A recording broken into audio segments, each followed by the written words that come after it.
Live from the Buffalo Wild Wings studios, it's time to get locked into the best Sooner recruiting and football news with Parker Thune and Grayson Singleton. You better lock it up. No, you lock it up. You lock it up. Lock it up.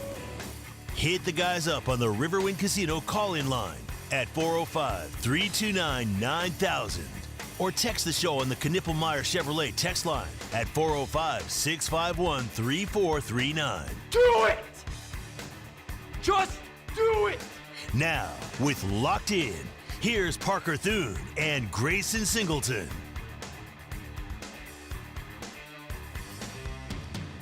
Pain, sadness, misery, tragedy. No one is having a good day today. Are you having a good day today, Grayson Singleton? I mean, look. My morning. Good. I'm good. I'm glad you hesitated, because if you would have said, "I'm having a great day," well, no, I'm actually. Well, I would have gotten the text line to coalesce against you. No.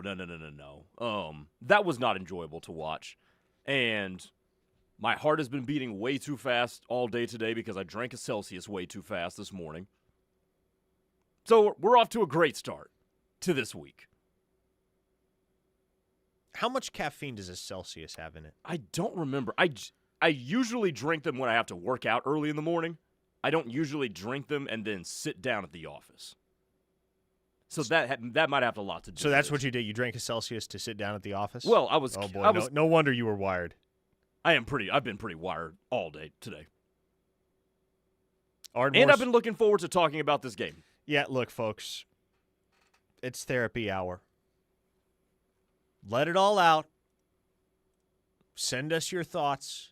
Send us your questions. Send us your soliloquies and manifestos. Let's talk about it all. Let's try to chart a path forward. Let's try to figure out how this program, this fan base, how everyone with a vested interest in Oklahoma football can get beyond the abomination that was Saturday at the Cotton Bowl in the Red River Shootout, where for the third time in 4 years, the Sooners failed to score a touchdown against their fiercest rival. Chris from Knoxville gets us started by saying, Grayson, I want to apologize to you and say you were right. Texas needed to win more because they definitely played like they wanted it more. As Gabe said, Texas has the better-looking program, and it's not even close at the moment. To that point, and there are more takeaways that I have for this game than this one, but since we're going to start off with that text, here's what I will say about the two programs. Whatever the culture is at Texas, it has outplayed the culture at Oklahoma in these two dudes' coaching stints, Sarkisian and Venables. Watching that game on TV, and I want to see if anybody else on the Knippelmeyer Chevrolet text line noticed this. The camera cut to Steve Sarkisian and Brent Venables about equal times. You know what I noticed? You know what I noticed, Parker? What'd you notice? Every time it cut to Brent Venables, he always looked like everything was okay. He was smiling God knows how many times.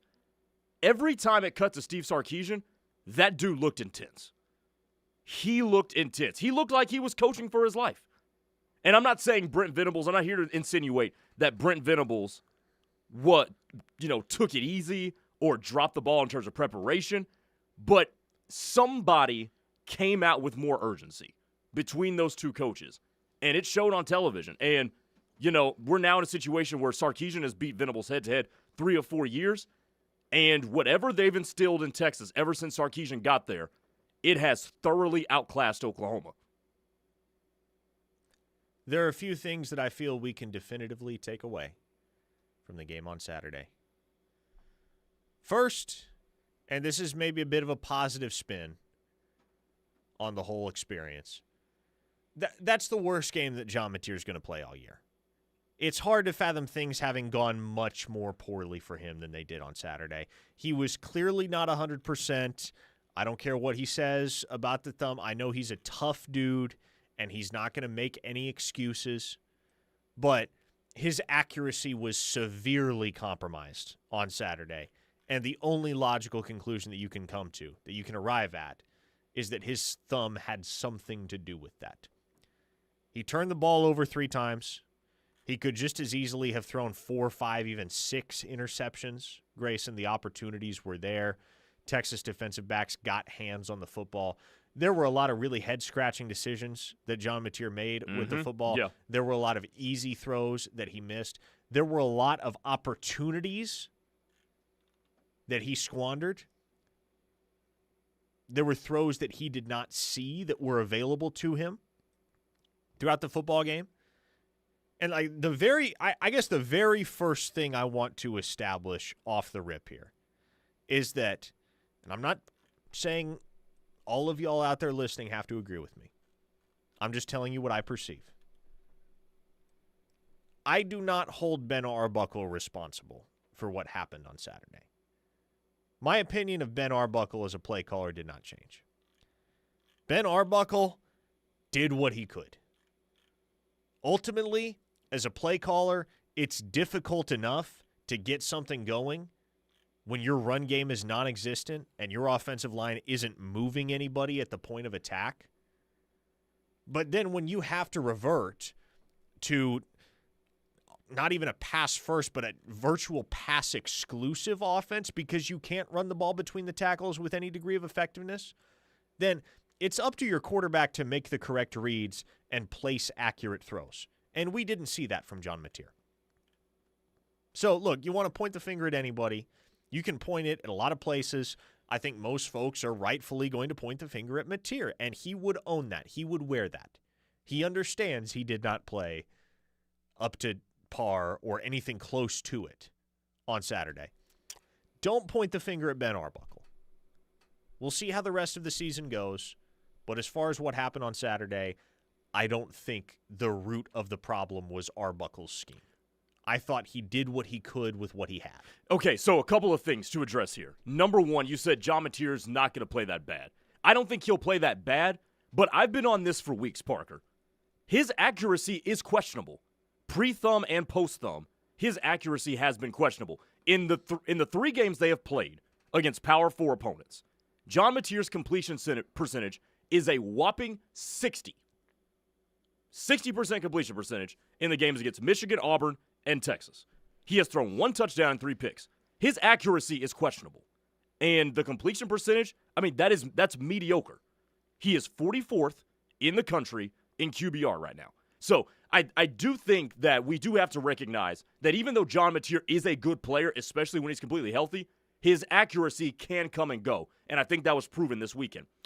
As it pertains to Ben Arbuckle, I am going to hold him somewhat culpable to this. And here's the reason why. And all of us, I think, at this station have seen the symptoms, but I think it was proven this week. What is his scheme divorced from John Mateer? What is his scheme?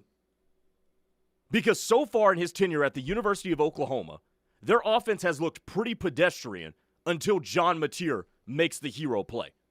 So, yes, they couldn't run the ball. You know who couldn't run the ball the entire year up until this point? Texas. Their offensive line was hot garbage until this weekend. And Steve Sarkisian figured out how to do it. Aside from John Mateer looking like a dude who could win the Heisman Trophy in the moments in which he did, Ben Arbuckle's offense has not been that impressive. It has been a mediocre offense, and there's numbers that will bear that out. So until he can figure out how to generate some sort of sustained offense that can function without John Mateer playing hero ball, I am going to hold him culpable. I know the offensive line is beat up, banged up, and probably just isn't very good. I know the running game is very suspect, and that might be putting it nicely. I know Giovanni Gibson is just coming back from injury, but he's got to think of something and some way to make it easier for this offense without the quarterback doing something spectacular. And I hear you on that. Again, what I come back to, though, is when you can't run the ball effectively because your offensive line isn't playing well and there's just not a whole lot of juice in your backfield outside of Torrey Blaylock, who's good for a true freshman, but he's a true freshman, then I don't really know what you have to lean on other than the skills of your quarterback. It is a problem, no question about it, that Oklahoma doesn't seem to have an offensive identity apart from John Mateer. But my question is, like, what realistically, what can you do about that moving forward? You got to figure out a way to play better up front in the offensive trenches. Mm-hmm. You have to get somebody going on the ground. And at this point, I'm kind of in the camp where I want to lean on Torrey Blaylock. I want to make that kid into the workhorse back because I think he offers Oklahoma more than anybody else right now in that backfield. The Jaden Ott experiment is over. And we got asked a couple times on the Knippelmeyer Chevrolet text line if I heard what Dari said about Jaden Ott this morning. I did not. I saw what Dari tweeted about John Mateer yesterday. And I don't know what exactly Dari said, but I can virtually assure you he and I are on the exact same page. I don't want to see Jaden Ott touch the field the rest of the season for Oklahoma. And I would be on that page too. Jaden Ott adds nothing of value. Nope. For Oklahoma offensively right now. I don't like using the S word. I don't feel like it's my place to call a football player soft. But I will say, Jaden Ott certainly hasn't given off the appearance of toughness over the first half of Oklahoma's season. Nor has he really seemed all that willing to go between the tackles and make something happen, lower his shoulder, run with fearlessness through those lanes. And that's what I respect about Torrey Blaylock, man. Like, he's a guy with a little bit of burst. He's got some elusiveness, but he'll also run right through you. And that's the type of guy you need as your RB1. You need somebody that is equally as capable of running between the tackles and outside the tackles, and Blaylock is the best you have in that department right now. I mean, look, in terms of running in between the tackles, if there was one good thing that DeMarco Murray did in this game, and I was talking to you about this earlier before you went on with Steely, if there was one good decision he made, it was to put Xavier Robinson in there. At least he can fall forward and just move people just because of a big body. Other than that, I mean, the run game was atrocious. It absolutely was. I don't know how you fix the run game. Here's what I do know. You have to change something. You can't do all of the same things you've been doing to this point in the season and expect that at some point a switch is going to flip or a corner is going to get turned. I mentioned this earlier when I was on air with Steely, but I'll mention it again. I love the fact that Sark went under center. Oh, my goodness. I love the fact that Sark went under center Yep. when Texas wanted to establish the run in that third quarter. And it worked. I mean, Sark basically told Art, hey, go get under center. You offensive linemen, fire off the ball, kick somebody's butt. And that's exactly what Texas did, and it really, really helps that they have an outstanding back in Trey Wisner. That, boy, he has been instrumental in 2 straight resounding victories for the Longhorns over the Sooners. That's a really good running back. Yes. And Texas's offensive line, maligned as they were coming in, and Sark talked about it in the postgame press conference. He said it was a long week for those guys because they had to hear the noise from all of y'all in the media. Texas's offensive line took care of business. They answered the call. And I'll tell you, Will, I don't know if you and Steely touched on this, but we got to give it up to Arch Manning. He looked good, man. That dude was sensational. He outplayed John Mateer decisively. Thoroughly. And I said this when I started the post game after this. There was always a world in which Texas won this game. There was always that possibility. But the way they won this game, I don't think any of us fathomed. None of us thought John Mateer was going to throw 3 picks, and moreover, none of us thought that Oklahoma's defensive line, which was supposed to be the big mismatch compared to Texas' offensive line, would get worked. I mean, that front 6 got worked by Texas's offensive line. That I never thought would happen. The producer on the text line says, holy F, I was fully prepared to wear Grayson out today with his bad takes. But he absolutely nailed the point about Arbuckle's scheme being entirely based on Mateer's superhero playmaking ability. Yeah, and that's all you have right now. It really is. And he's got to earn his money. He has got to earn his money going down the stretch. If John Mateer doesn't play well, Oklahoma will not score very many points. No. Moving forward. No, they will not. I think that's what we have learned. John Mateer has to play well in order for Oklahoma to be effective on the offensive side of the ball. Because, I don't think, and I could be wrong, I mean, that Alabama game last year kind of snuck up on all of us. I don't get the sense Oklahoma is all of a sudden going to have a game where everything clicks and they're running the ball that effectively and they can get away with John Mateer throwing the ball 15 times in a game to win. Yeah. The defense is good enough. The defense is good enough that you're not going to have to do a ton most weeks offensively to be able to win football games. Honestly, you get to 20 points, that may be good enough the rest of the way. Now, we'll see. Alabama's a good football team. Missouri's a good football team. Yeah. Ole Miss can, they can get rolling. They have that capability. But, man, with as talented as this defense is, as deep as this defense is, here's all you have to do, man. All you have to do is just don't squander what may be the best defense in the country. And that's what Oklahoma's in legitimate danger of here in 2025, is if they can't get things figured out on the offensive side of the football, they're going to be a team with an absolutely ferocious defense whose ceiling is, best case scenario, 9-3 if they can't get back on track this weekend in a big way. If Oklahoma has the best defense in the country or a top 5 defense in the country and doesn't make the college football playoff, what an enormous missed opportunity that feels like. Let me ask you this. The defense is really good, and that brings me back to Brent Venables, because I listened to what he said after the game when he talked about, but we as the defense gave up 23 points. And that right there stood out to me, because with the way football is going, you have to have an ear for offense. And to me, and when I heard that, I'm like, is this a defensive coordinator that we have made into a head coach instead of a head coach that is really good with defense? Because there's differences here. Because his defense wasn't really, even though it did not play its best game, that wasn't the issue.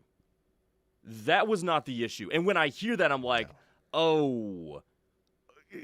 is the offensive, the fact that the offense still hasn't really found itself under Brent Venables, is this more of a trend than it is a one-off? Because we're on offensive coordinator number 3 in the Venables regime. That defense allowed 16 points on Saturday because, of course, Texas had the punt return touchdown from Ryan Niblett that probably should have come back for a block-in-the-back penalty, but the officials did not see it. It stood. It is what it is. Colton Vasek, of all people, too. I know, man. But again, defense can play well, and it will play well the rest of the way for Oklahoma, but if you can't put points on the board, it does not matter, and it will not matter. 405-651-3439 is the Knippelmeyer Chevrolet text line. This is Locked In, which has become the Sooner Therapy Hour on this Monday. Keep it right here on the Ref, the home of Sooner fans. Much more to come on the other side. Sound off any time of day on the Knippelmeyer Chevrolet text line at 405-651-3439. Knippelmeyer Chevrolet in Blanchard, USA. This is Mark Van Hoos, owner of Van Hoos Fence. Van Hoos Fence has years of experience and proven superior performance, kind of like a certain head ball coach. We know Van Hoos Fence offers the best value and service for your residential, commercial, or sports fencing needs. Whether it's a new install or repair work, let Mark and his team at Van Hoos Fence be your trusted resource. Call us today at 405-735-1167. Save yourself from Googling it up. Go to vhfence.com. They will work with you in a great way. Where do Oklahoma sports fans go to watch the big game? Gridiron Sports Bar at River Spirit Casino Resort in Tulsa. With multiple viewing screens and a huge LED wall, you'll never miss a play. Enjoy bar-top gaming, Top Golf swing suites, delicious game day food and drinks, and a VIP lounge for top-tier players. Gridiron Sports Bar takes sports fans to another viewing level. Gridiron Sports Bar, Tulsa's fan favorite. When you quit tobacco with nicotine patches, gum, or lozenges, you double your odds of success. So this month, we're giving you more for free. Get an 8-week supply when you sign up with the Oklahoma Tobacco Helpline. Call 1-800-QUIT-NOW. Text READY to 34191. Or visit okhelpline.com to double your odds of quitting tobacco with 8 weeks of free patches, gum, or lozenges all month long. A program of TSET. This is Jake Aldridge, partner at Aldridge Teasdale. We know accidents happen when you least expect them, but if you're injured, your path to recovery and justice starts with the right attorney by your side. At Aldridge Teasdale, we understand that every injury is personal and that every story matters. You deserve an advocate who will fight for you. But don't wait. If you need medical assistance, you need to get it now, and we can help you with access to the best doctors in Oklahoma. Call Aldridge Teasdale today, 405-447-HURT. That's 405-447-4878. Did the recent storms damage your home and roof? Call All American Roofing today. All American Roofing has been repairing and replacing roofs for over 40 years and is a second-generation locally owned roofing company. They are also a Google guaranteed contractor and offer free inspections. Our roofers are GAF Master Elite contractors with a BBB A+ rating. Call All American Roofing today at 405-787-0400. All American Roofing, the best roofing company in Oklahoma. 405-787-0400. Looking for a great place to stay this football season? Courtyard Marriott Norman offers affordable and stylish accommodations featuring an on-site bar and bistro and classic Southern hospitality. They're conveniently located off of I-35 and West Robinson Street, close to shopping and dining options, and provide easy access to local attractions such as Gaylord Family Oklahoma Memorial Stadium. Courtyard Norman. Call today, 405-701-8900. At Confidence Ford of Norman, we believe in living up to our name. Our commitment to confidence is in everything we do. Whether you're searching for the perfect vehicle from our extensive selection of new Ford models or pre-owned cars, our dedicated team will help you every step of the way. Because with us, you're family. We're conveniently located at 825 North Interstate Drive.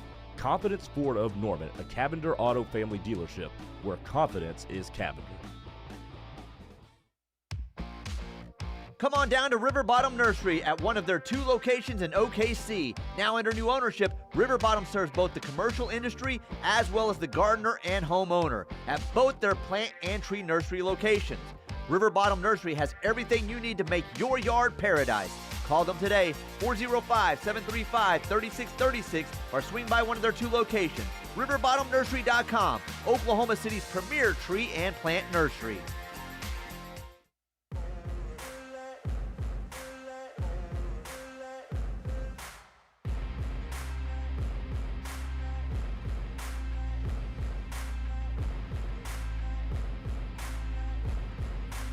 Locked in here on the Ref, brought to you every single day by Dorsey Jones GMC out in El Reno.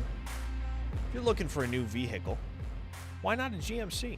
GMC offers some of the most reliable trucks and SUVs on the road today.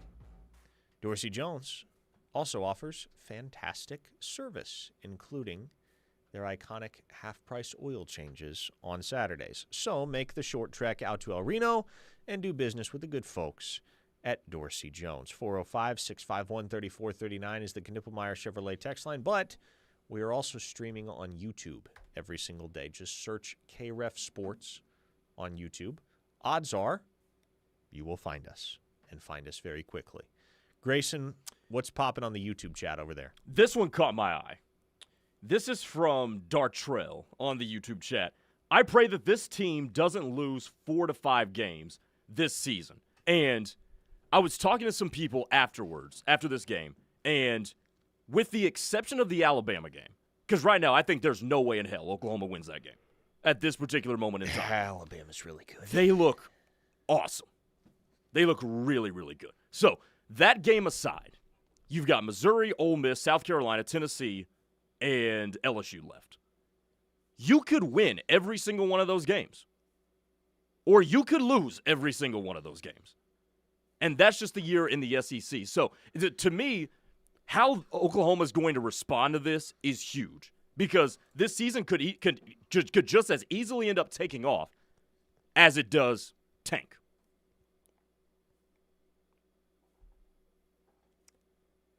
it is imperative, and it feels, maybe this feels obvious. It's absolutely imperative that Oklahoma flushes this performance and flushes it thoroughly and flushes it fast. Because as Bob Stoops said this morning on the Plank Show, you cannot allow one loss to beat you twice. And that is my concern moving forward with this Oklahoma team. Going on the road to Columbia, still feeling the sting of that emotional Cotton Bowl loss to Texas that ends Oklahoma's hopes and dreams of a perfect season. How do you respond? You're going to come out with the same fire, the same vigor that we saw from this team through the first 5 games, including in ranked wins against Auburn and Michigan. Oklahoma's got to flush it, man. John Mateer has to flush it. And you feel good about that happening, I think. Or at least you don't feel like asking that of this team and of this quarterback is beyond their capability. John Mateer is the type of guy that, maybe the full John Mateer tapestry hasn't been woven yet for the Oklahoma faithful. Maybe they don't know exactly who John Mateer is. But I think we've seen enough from him to understand this is the type of guy that is not going to get down in the dumps because of one bad performance. But the question is going to be, man, can his accuracy improve? Now, I think his very poor decision-making is an aberration. I don't think he's going to make that many bad decisions again. But what is the status with that thumb? Because it's not as if he's coming off of another week heading into South Carolina, what I'm talking about now. It's not as if he's coming off of an extra week of rest. We saw that thumb get bloodied in that game. I mean, what does that thumb feel like now? Because there's no way he made it any better playing in this week's game. It's going to be interesting, man. It's going to be interesting to see if there's any hints come this Saturday that John Mateer is still recovering from thumb surgery, because he was very obviously still recovering on Saturday. And we talked about that throughout the week, man. Yeah, like John Mateer was going to play. The question was more, was he going to be completely effective? And I don't think anybody watching the game on Saturday could conclude that John Mateer was completely effective. A 405 listener on the text line says, Venables is not the guy. He is essentially bizarro world Lincoln Riley. Riley was all offense, no D. Venables is all defense, no offense. Both are disappointing. I've pointed this out before, but I think now is as good a time as ever to bring it back up. You know what Oklahoma has had on the defensive side of the ball from the jump in the Brent Venables era? They have had continuity, both on staff and on the roster. 4 of the defensive assistants, Miguel Chavis, Brandon Hall, Jay Valai, Todd Bates, those are Venables OGs, right? The only spot on staff at which we've seen turnover has been at linebackers coach, where it's been Ted Roof and then Zach Alley and now Nate Dreiling with Wes Goodwin helping out with the Cheetahs. And obviously Venables himself is kind of the steady hand on the tiller for that group in particular. On the offensive side, and this point I think resonates a little bit more when you look at the roster, because right now there are only 3 transfers on the defensive side of the ball for Oklahoma that are I think there are only 4 scholarship transfers, period. If you throw Owen Heineke into that? And only 3 of, I don't count Heineke because he walked on. I guess technically he's a transfer, but like the 3 transfer portal acquisitions that play regular snaps for Oklahoma are Kendall Daniels, Marvin Jones Jr., and Dominic Williams. I think the only other scholarship transfer on the defensive side of the ball, offhand, is Ricky Lolohea. And again, I'm still not even sure he actually exists. But it's just those 3, right? Everybody else has been recruited and developed straight out of the high school ranks by this defensive staff.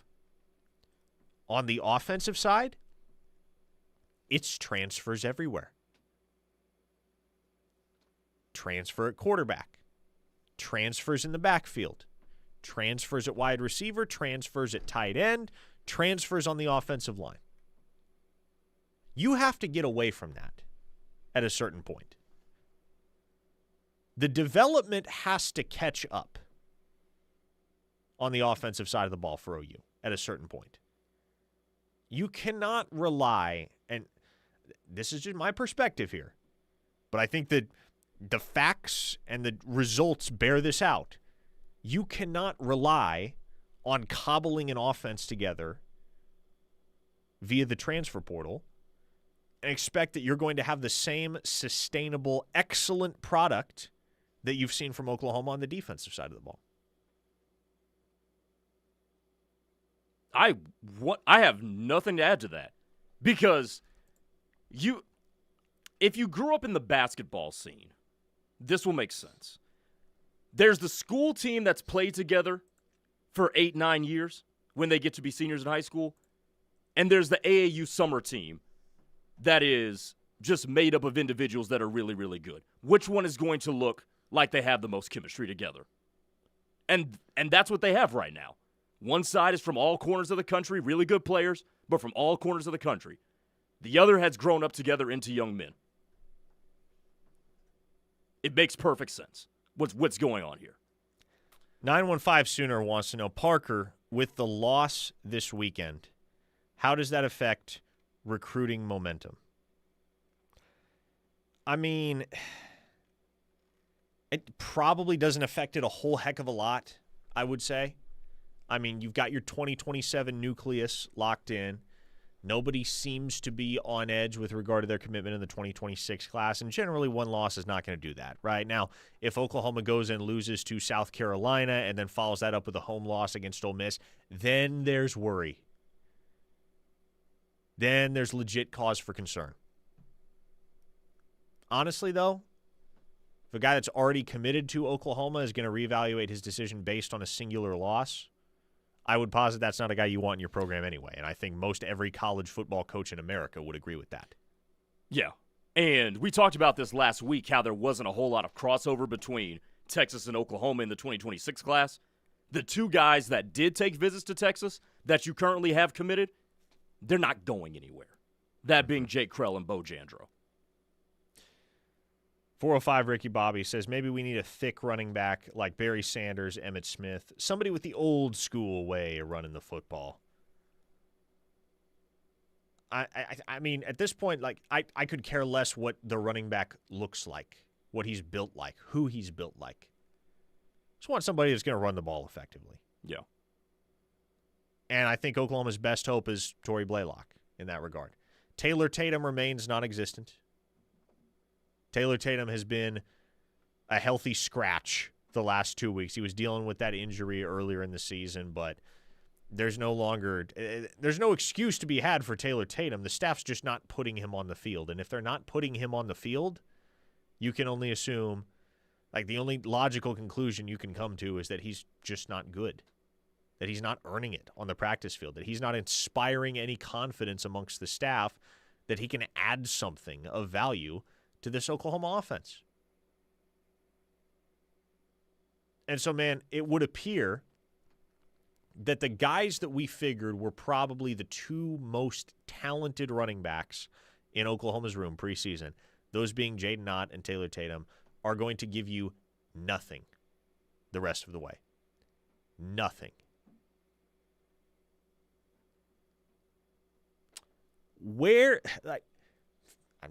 Let me speak delicately here, but I think everybody can sense where I'm about to go with this. Who do you point the finger at when that's the reality? We just going to open this can of worms now? Go right ahead. DeMarco's it's a dilemma. It is a conundrum. And I don't like calling for people's jobs. I really don't. But there's no way to defend this. I mean, the rotation is odd. Nobody can get in a rhythm. It seems like nobody knows how to set up their blocks and hit holes and whatnot. Jaden Ott's dropping passes out of the backfield. Javonte Barnes is a great blocker, but nothing else.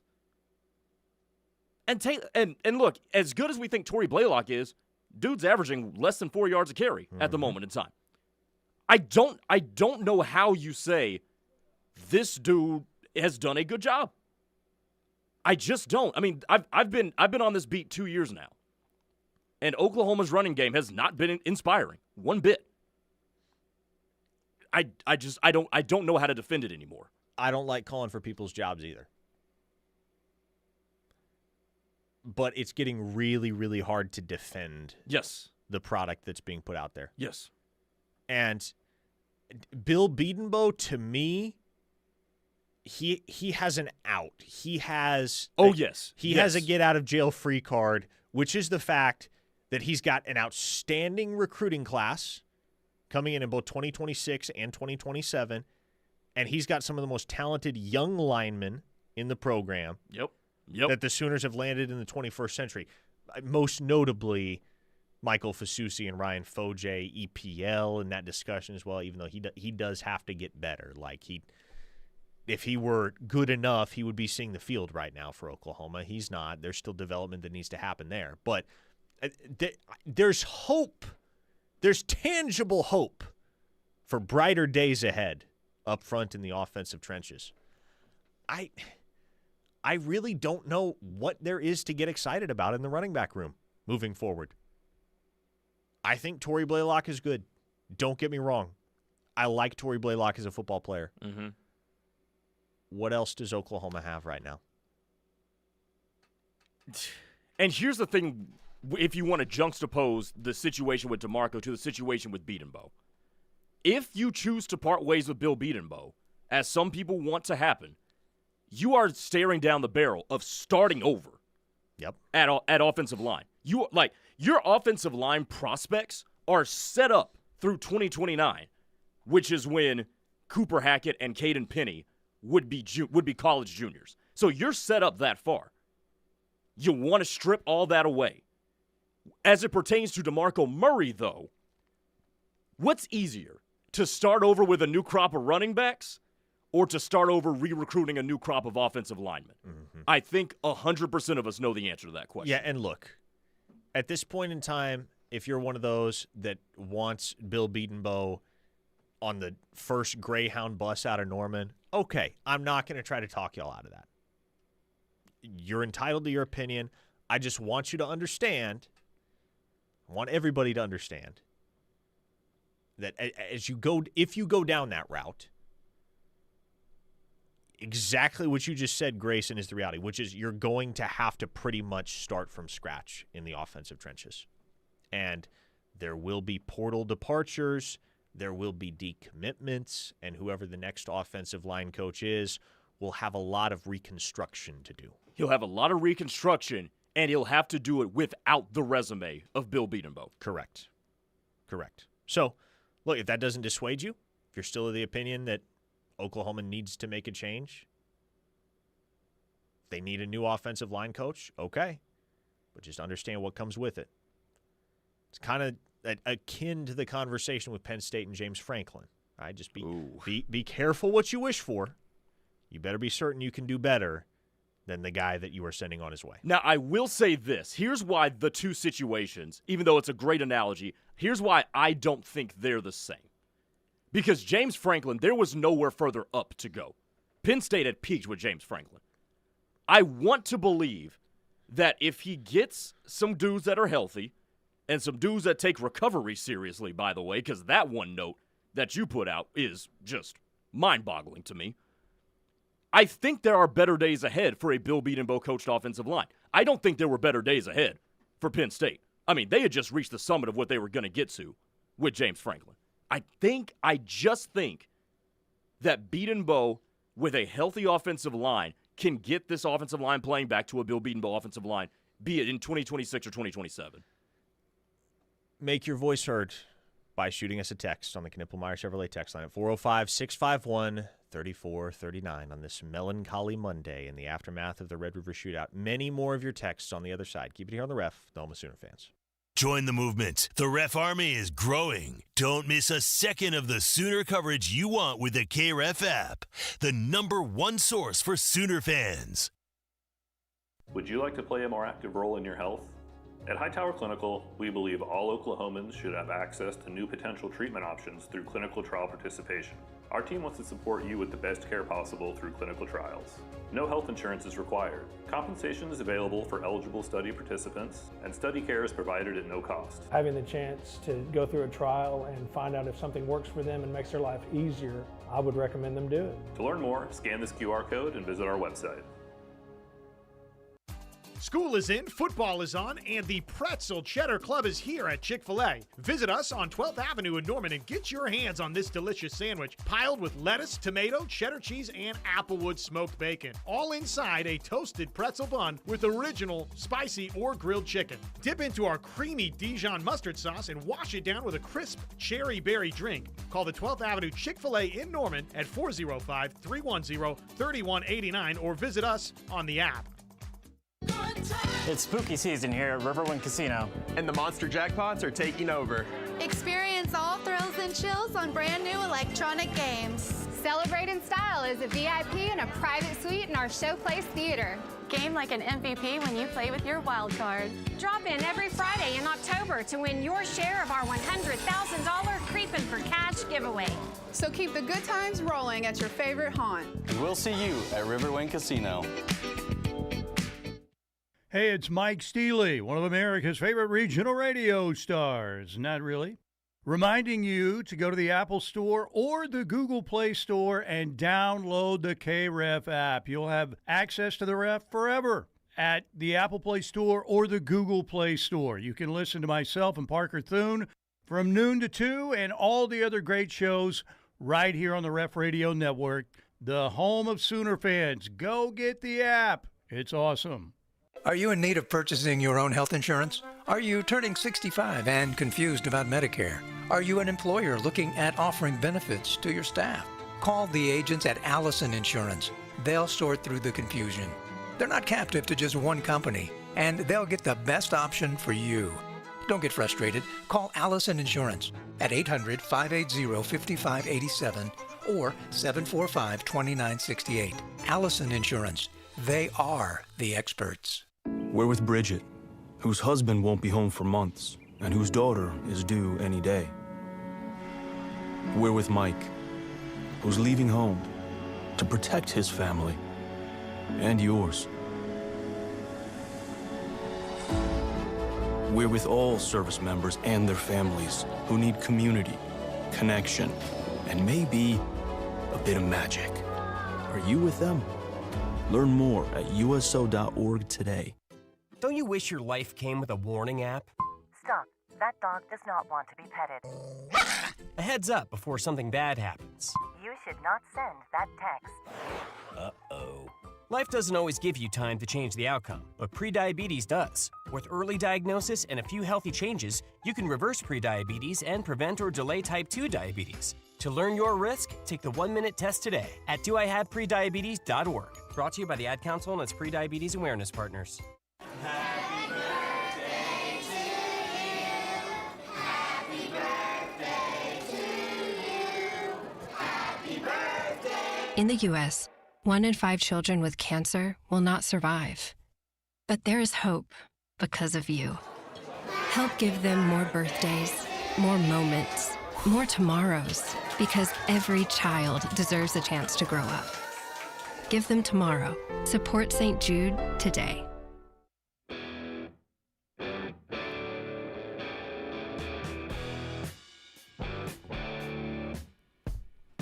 Let's take a quick spin in the YouTube comment section. Parker Thune, Grayson, Singleton with you here on Locked In. Grayson, what are the YouTube folks saying? Well, if there was one school that, and we got 2 questions I want to get to, but if there was one school that had a worse weekend than Oklahoma, it was Penn State. So, Gary on the YouTube chat asks us, any Penn State recruits or current players have Oklahoma recruited? They previously recruited Penn State commit Tavian Branch, 3-star defensive tackle from Scranton, PA. And I know, to get ahead of that, I know it has been a topic of conversation in the OU offices this morning as to whether they're going to make a run at any current Penn State commits or recent decommits. So they're hashing that out. I can't tell you definitively right now if they're going to go after any of those guys, but it is being discussed. Also, I mean, Penn State lost all 3 of its commits in the 2027 class. Yes, too. they did. Yes, sir. I mean, they had a rough weekend. Cole on the YouTube chat also says, what's the running back room look like next season? Barnes, Ott, and more than likely Tatum are gone after this year, leaving Blaylock, X, and a freshman, Dzefin Walker. Why are we not going after K.D. Jones at this point? And by the way, K.D. Jones did commit to Kansas. He did. In the last couple of days. And had one of the most impressive games you will ever see from God, a high school football player. Was he incredible this Friday weekend? Night. Look, why isn't Oklahoma going after K.D. Jones? There are a variety of reasons, but here's the main one. When you look at the projected running back room for Oklahoma next year, and I don't know if it's a sure thing Xavier Robinson is back. Nope. Next year, because if you're him, you've got to be pretty miffed with your usage thus far and the way that whole room has been handled. And so, there is a world, Grayson, there very much is, where the only 2 returning scholarship backs next year are Torrey Blaylock and Andy Bass. There is a non-zero chance of that being the reality. And so at that point, you don't need freshmen. You don't need more freshmen. What you need is ideally a portal running back or 2 that can come in and make an immediate impact and play well for your football program and help revitalize that backfield. And K.D. Jones is a good player, but with where that room would be at and the youth therein, you'd be more looking for portal dudes. I would agree. Than you would for high school recruits. Because, I mean, Andy Bass has 0 playing experience at the collegiate level. Dzefin Walker's going to be a true freshman. I think at that point, you've got your young developmental already checked off. Big Wink says, I'm sick of seeing Tawi Walker highlights. Yeah, that's got to hurt. Alex from Dallas wants to know, is it possible John was concussed early in the game? Can you point to a play where that might have happened, Alex? I mean, I guess it's a possibility. I mean, none of us would ever have known in the Auburn game that John Mateer was dealing with an injured thumb for the final 3 quarters. So I guess it could have happened, and he could have just done a good job disguising the reality that he took a shot at some point. But I don't recall that happening. A listener in Kansas says, need to have some tough offensive linemen. We have a bunch of chumps. You can't put a positive on it. Sexton and Taylor have played in 10 games in 3 years. I mean, health on the offensive line has been a bugaboo for this program, but the guys that are on the field, the 5 guys that are starting in the trenches, have got to be moving bodies. And we haven't seen that regularly. We've seen it at times. We've seen it in spurts. The Oklahoma offensive line played really well against Michigan. They played quite poorly on Saturday against Texas. And this is the point in the season at which you would like to be on the cusp of playing your best ball, not moving in retrograde. Yeah. Which is what it seems like the offensive line is doing right now. Sooner in Springtown says Robert Spears-Jennings needs to be benched. Okay. I wouldn't go that far. Yeah, no, Robert Spears-Jennings played very poorly on Saturday, and he was very, very aware of that reality, and he admitted that in his post-game press conference. He was perfectly willing to own up to what was one of the poorest performances that we've seen from him on a football field in the Crimson and Green. Does he need to be benched? No.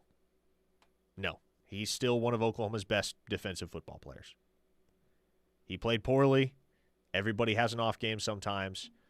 I have full faith Robert Spears-Jennings is going to shake back from that.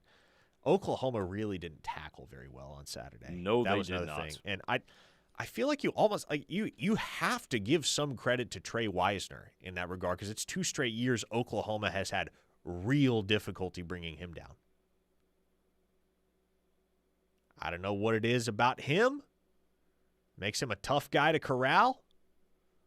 He's got good contact balance. That's for sure. But Oklahoma, for whatever reason, it's not like they struggle with anybody else. It's not like they struggled much with anybody else over the course of last season. They haven't really struggled in that department this year, but somehow when Trey Wisner is the guy toting the rock, the Sooners have real issues bringing him down. Which, by the way, that was a dude that came into the game with a banged-up hamstring. Yeah, man. We were sitting here wondering whether Trey Wisner was going to be 100%. I mean, if he wasn't 100%, he sure looked like it. That was a talking point on Thursday. You know, to me, Parker, as we go on through the week and go toward the South Carolina game, I was just thinking about this. We're going to have to dissect and delineate between what are trends and what was an aberration this past week. Because I do think there are problems that are going to continue to plague Oklahoma the rest of the way. But I do think RSJ's tackling, John Mateer's decision-making, those are aberrations. I'm comfortable saying that. Jeremy from Memphis says, I think Emmett Jones has done a poor job with the receivers, continuing to make the same mistakes. What mistakes do the receivers make? Okay, this is a good point. We just got through with the 6th game of the season, and we've had one bye week in the middle of it too. Why can John Mateer and the receivers not get on the same page about what to do against certain coverages? I mean, I don't know if Isaiah Satania was running through zones and should have sat that down, but none of us really know. I'm going to guess he should have sat it down. But we've had this conversation 3 or 4 times now this year. Why is that not getting better? That's my question.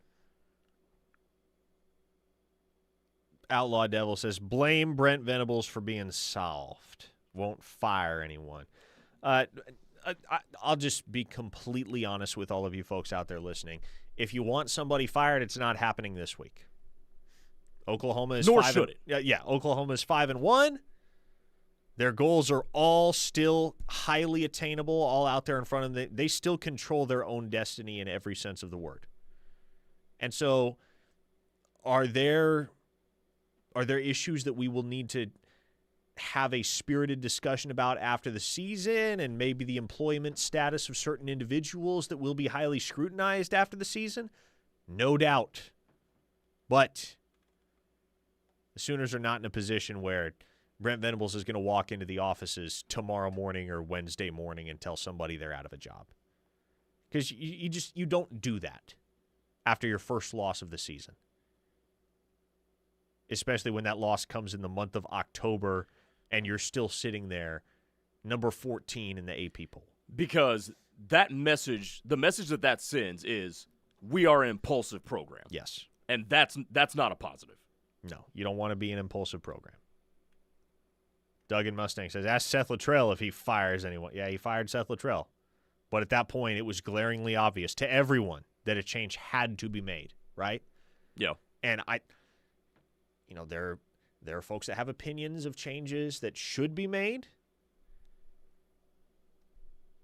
but it's not abundantly clear right now that any individual position coach or assistant play caller, whatever, no member of the staff is objectively dragging this program down to such a degree that you have to part ways with them immediately, or else it's going to screw over your goals the rest of the way. 100%. A texter in the 405 says, BV is very bad with clock management. And I'm surprised it's taken us this long in the show to ask, what in God's name was that? Yeah, and I just, honestly, I can't even begin to put a spin on that of any sort. Was nobody in his headset saying any, did the headset die?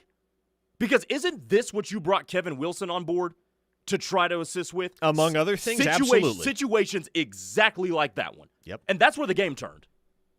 It did in so many ways because, yeah. I mean, look, that was atrocious in and of itself.